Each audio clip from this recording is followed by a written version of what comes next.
ചില ചെറിയ പ്രതികൂലങ്ങൾ പോലും സഹിക്കാൻ കഴിയാത്തവരാണ് നമ്മളിൽ പല ആളുകളും.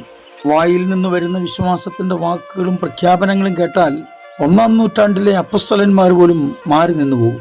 അത്രയ്ക്കും ധീരതയുടെ പ്രഖ്യാപനങ്ങളാണ് പലപ്പോഴും ഇങ്ങനെയുള്ളവരുടെ വായിൽ നിന്ന് വെളിയിൽ വരാറുള്ളത്. ദാവീദിന്റെ ഒരു പ്രാർത്ഥനയുടെ ഒരു ഭാഗം ഇങ്ങനെയാണ്: യഹോവേ, എൻ്റെ വാക്കുകളെ കേൾക്കണമേ, എൻ്റെ ധ്യാനത്തെ ശ്രദ്ധിക്കണമേ. പുറമേയുള്ള വാക്കും അകമേയുള്ള ധ്യാനവും അല്ലെങ്കിൽ അകമേയുള്ള ചിന്തയും ദൈവത്തിന് കേൾക്കാൻ കൊള്ളുന്നതാണ്. അതുകൊണ്ടത്രേ താൻ അങ്ങനെ പറയുന്നത്. നമ്മൾ പലപ്പോഴും വിശ്വാസ പ്രഖ്യാപനം നടത്തുമ്പോഴും നമ്മുടെ ഉള്ളിൽ വേണ്ട നിലകളിൽ വിശ്വാസം ഇല്ല എന്നുള്ളത് നമുക്കറിയുന്ന കാര്യം തന്നെയാണ്. ചിലർ ഇങ്ങനെയുള്ള കാര്യങ്ങൾ പുറത്ത് പ്രകടിപ്പിക്കുകയും ചെയ്യും. വാസ്തവത്തിൽ അങ്ങനെ നമ്മുടെ എല്ലാ പ്രശ്നങ്ങൾക്കും പ്രതികരണമെന്നോണം വാടിയ മുഖത്തോടും തളർന്ന ശബ്ദത്തോടുമൊക്കെ മറ്റുള്ളവരോട് പ്രതികരിക്കുമ്പോഴും മറുപടി പറയുമ്പോഴും ദൈവത്തിൻ്റെ നാമമാണ് അപമാനിക്കപ്പെടുന്നതെന്ന് നമ്മൾ ചിന്തിക്കുന്നതേയില്ല. അങ്ങനെ അല്ലാത്ത ഒരാളെ ഞാൻ ഇന്ന് പരിചയപ്പെടുത്താം. ഇന്നും നമുക്ക് യേശുവിനോട് കൂടെ യാത്ര തുടരാം. ചില നിമിഷങ്ങളിലെ തുടർധ്യാനത്തിനായി അപ്പോസ്തലനായ പൗലോസ് ഫിലിപ്പിയർക്ക് എഴുതിയ ലേഖനം 1-ാം അധ്യായം 12-ാം വാക്യം വായിക്കട്ടെ. സഹോദരന്മാരെ, എനിക്ക് ഭവിച്ചത് സുവിശേഷത്തിൻ്റെ അഭിവൃദ്ധിക്ക് കാരണമായി തീർന്നു എന്ന് നിങ്ങൾ അറിയുവാൻ ഞാൻ ഇച്ഛിക്കുന്നു. അപ്പോസ്തലനായ പൗലോസിന്റെ കാരാഗ്രഹ ലേഖനങ്ങളിൽ ഒന്നാണ് ഫിലിപ്പ് ലേഖനം. അതായത് കാരാഗ്രഹത്തിന്റെ കൊടും യാതനകൾ അനുഭവിച്ചു കൊണ്ടിരിക്കുമ്പോഴാണ് ഈ ലേഖനം എഴുതുന്നത്. ഇതിനകത്ത് നമുക്ക് ഏറ്റവും മനസ്സിലാക്കേണ്ട കാര്യം, ഇത്രയും പ്രതികൂലം താൻ ശരീരത്തിൽ അനുഭവിക്കുമ്പോഴും നേരിടുന്ന ഒറ്റപ്പെടലുകളും പ്രതികൂലങ്ങളുമൊക്കെ സഹിച്ചുകൊണ്ട് താൻ പറയുന്നത് സന്തോഷിപ്പീൻ, സന്തോഷിപ്പീൻ, എപ്പോഴും സന്തോഷിപ്പീൻ എന്ന് പിന്നെയും ഞാൻ നിങ്ങളോട് പറയുന്നു.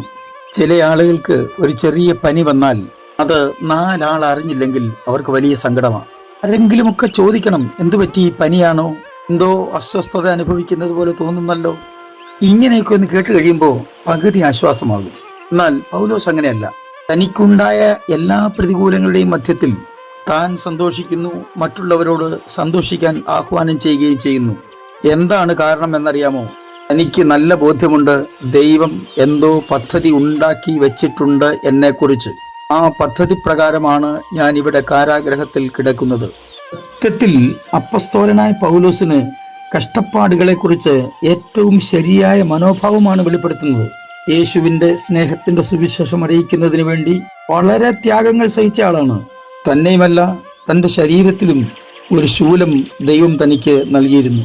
തനിക്ക് നേരിടേണ്ടി വരുന്ന കഷ്ടങ്ങളുടെ മധ്യത്തിൽ അതിൻ്റെ തിക്ത അനുഭവങ്ങൾ അനുഭവിച്ചു കൊണ്ടിരിക്കുമ്പോൾ താൻ പറയുന്ന വാക്കാണ്, സഹോദരന്മാരെ, എനിക്ക് ഭവിച്ചത് സുവിശേഷത്തിൻ്റെ അഭിവൃദ്ധിക്ക് കാരണമായി തീർന്നു എന്ന് നിങ്ങളൊന്ന് അറിയണം.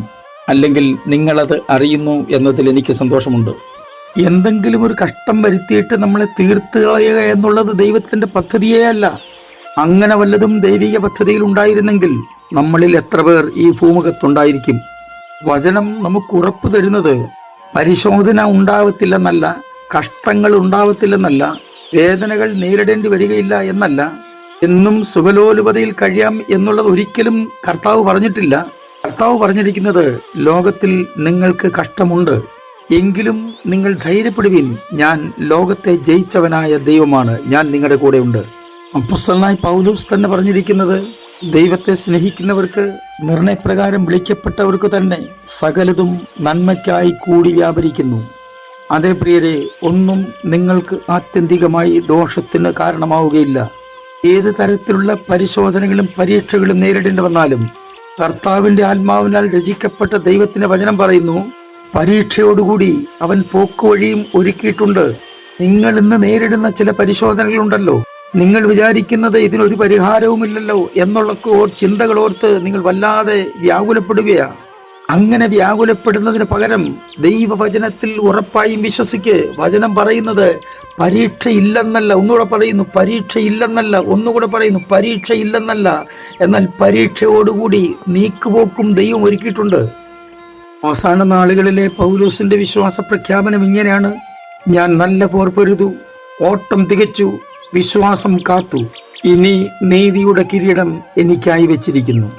ഇവിടെ നമുക്ക് ലഭിച്ചിരിക്കുന്ന ഈ ചെറിയ ആയുസ്സിൽ താങ്ങാൻ കഴിയുന്നതിനപ്പുറം വേദനകൾ തരുകയില്ല എന്ന് ദൈവം ഉറപ്പ് പറയുമ്പോൾ നമ്മൾ ദൈവത്തിലാണ് വിശ്വസിക്കേണ്ടത്, സാഹചര്യങ്ങളെ അല്ല.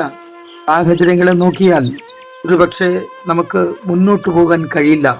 എന്നാൽ ദൈവത്തെ നോക്കുമെങ്കിൽ, ദൈവത്തിൻ്റെ വാഗ്ദത്ത വചനങ്ങളിൽ വിശ്വസിക്കുമെങ്കിൽ, ഇപ്പോൾ നേരിടുന്ന ഈ പ്രതികൂലത്തെയും നിങ്ങൾക്ക് അതിജീവിക്കാൻ കഴിയും. കർത്താവ് സഹായിക്കട്ടെ. ഞാൻ നിങ്ങൾക്കൊണ്ട് പ്രാർത്ഥിക്കുന്നു. സ്വർഗീയ പിതാവേ, എല്ലാ പ്രിയപ്പെട്ടവർക്കായിട്ടും സ്തോത്രം.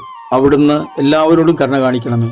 പ്രതികൂലങ്ങളുടെ മധ്യത്തിൽ പിടിച്ചു നിൽപ്പാനുള്ള ദൈവകൃപ ഓരോരുത്തരുടെ മേൽ പകർന്ന് സഹായിക്കുമാറാകണമെന്ന് പ്രാർത്ഥിക്കുന്നു. യേശു ക്രിസ്തുവിൻ്റെ പുണ്യനാമത്തിൽ തന്നെ ആമേൻ.